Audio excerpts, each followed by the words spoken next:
The Inside Archery Rut Tracking Team has been tracking the whitetail rut since mid-September, and our rut meter was sitting at a modest 2%.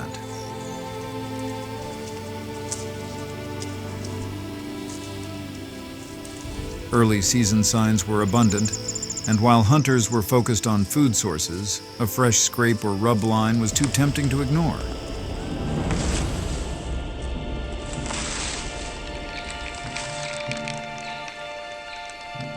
By mid-October, the rut meter had jumped into the teens, steadily climbing as deer were still in their summer feeding patterns. But you could feel the rut slowly creeping in. We knew it would still be a while before we'd even think about calling it rut on.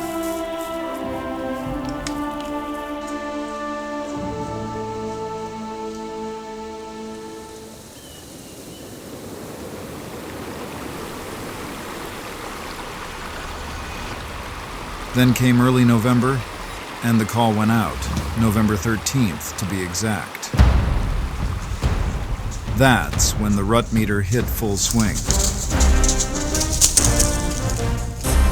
Bucks were chasing estrus does, fawns were searching for their mothers, and big bucks were starting to feel their oats.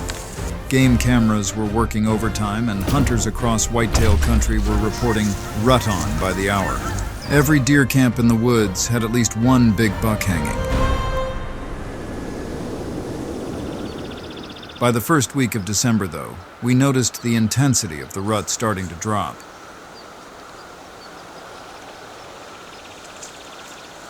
The rut meter slid down to 75%. Deer were still being bred, and the occasional chase was still happening, but it was no longer the wild frenzy of November. You had to be in the right place at the right time to catch it.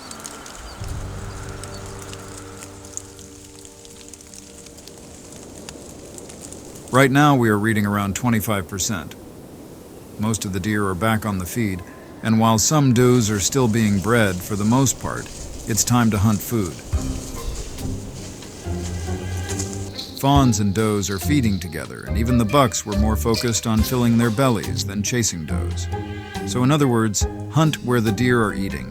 They are showing up hours before sunset, and this is the part of the season to perhaps harvest some does.